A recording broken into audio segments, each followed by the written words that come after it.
नीतीश कुमार एक बार फिर सुर्खियों में हैं। वे आज दिल्ली रवाना हो गए। लालू यादव दिल्ली में पहले से हैं। बिहार का पूरा विपक्ष नीतीश कुमार के साथ खड़ा है। वो चाह रहा है कि नीतीश कुमार पीएम कैंडिडेट हो जाएं। कई राज्यों में विपक्ष नीतीश कुमार के समर्थन में है। कुछ नेता नहीं हैं जो संभव है कि बाद में आ जाएं। बस कांग्रेस को इसके लिए तैयार करने की जुगत में सब लोग लगे हुए हैं। पॉलिटिकल एक्सपर्ट भी मानते हैं कि 2024 को साधना है तो बेशक कांग्रेस को हर हाल में समझौता करना होगा। सियासी शतरंज पर राजाशाह के लिए घोड़ा की तरह कभी कभी ढाई घर पीछे भी चलना होता है। लेकिन जिस तरह से नीतीश कुमार की हर चाल पर बीजेपी नजर गड़ाए हुए है, वो जिस तल्ख तेवर के साथ लालू नीतीश पर एक साथ हमले कर रही है, उससे सियासी गलियारे में सवाल तो उठने ही लगा है कि नीतीश कुमार क्या सच में नरेंद्र मोदी के समीकरण को बिगाड़ रहे हैं। दरअसल बीजेपी के कद्दावर नेता और केंद्रीय गृह मंत्री अमित शाह 2 दिवसीय दौरे पर सीमांचल आए हुए थे। पहले दिन वे पूर्णिया की सभा में लालू यादव और नीतीश कुमार पर जमकर बरसे। जंगल राज से लेकर 2005 के पहले के बिहार की याद दिलाई। लोगों से हाथ उठवाकर पूछा कि आप लोग क्या फिर से जंगल राज वाला बिहार चाहते हैं। अमित शाह से जितना संभव था इन दोनों नेताओं पर उतनी ताकत से हमला किया। हर भाषा का इस्तेमाल उन्होंने कर लिया। चिल्ला चिल्लाकर अपनी बातों को रखा। लेकिन बीजेपी समर्थकों को छोड़ दिया जाए तो बाकी न्यूट्रल पब्लिक में बहुत अधिक जोश नहीं जगा, क्योंकि पब्लिक वहां महंगाई बेरोजगारी पर सुनने के लिए आई हुई थी। लेकिन उन्हें सुनाया जा रहा था पूर्णिया एयरपोर्ट तैयार होने की बात। उन्हें बताया जा रहा था दिल्ली जाने के लिए अब पटना जाने की जरूरत नहीं पड़ेगी।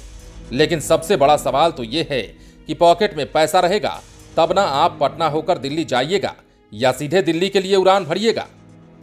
पॉलिटिकल एक्सपर्ट की माने तो बीजेपी ने जिस मकसद से सीमांचल को शंखनाद के लिए चुना था, उसमें कितनी सफलता मिली ये आने वाला वक्त बताएगा। लेकिन भीड़ को उत्साहित नहीं देखने पर उन्हें कहना पड़ा कि अरे भाइयों, आप लोग ताली तो बजाइए। बाद में ये भाषण सोशल मीडिया पर काफी तेजी से वायरल हुआ और इस पर महागठबंधन के नेताओं ने चुटकी भी ली। खासकर जेडीयू के राष्ट्रीय अध्यक्ष ललन सिंह और संसदीय बोर्ड के राष्ट्रीय अध्यक्ष उपेंद्र कुशवाहा ने ताबड़तोड़ हमले किए।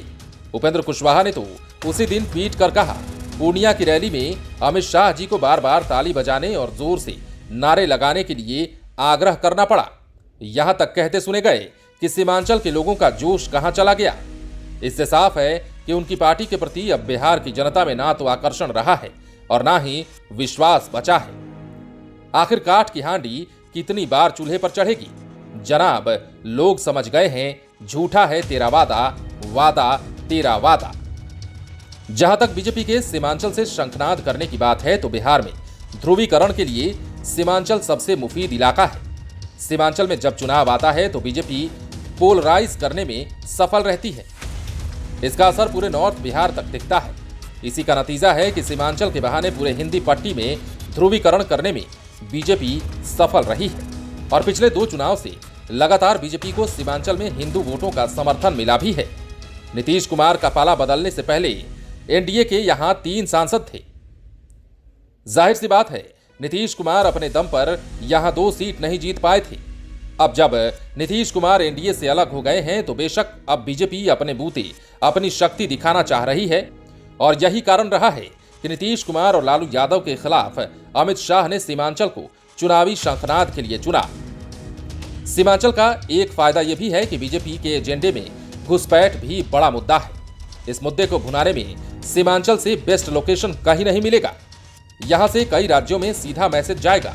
यह सच है कि सीमांचल का किशनगंज जिला घुसपैठ के लिए बदनाम है। इसका बॉर्डर बांग्लादेश से टच करता है। दूसरा, यह बिहार, झारखंड और पश्चिम बंगाल के बॉर्डर पर पड़ता है और ये तीनों राज्य गैर बीजेपी सरकार वाले हैं। ऐसे में बीजेपी के पक्ष में होने वाले ध्रुवीकरण का लाभ पार्टी को 3 राज्यों में मिलेगा। दरअसल नीतीश कुमार की भरपाई करने वाला कोई भी नेता फिलहाल बीजेपी खेमे में नहीं है।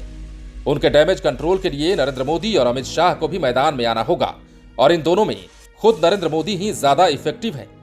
लोगों ने अमित शाह को देख लिया और 2 दिनों में जिस तरह से वे नीतीश कुमार पर हमले कर रहे थे, कमोबेश यही हमले आने वाले दिनों में भी रहेंगे। इससे अधिक अब नहीं हो सकता है। जबकि विपक्ष के तर्कस में अभी तीरों की भरमार है। अभी तो नीतीश कुमार केवल घूमना शुरू किए हैं।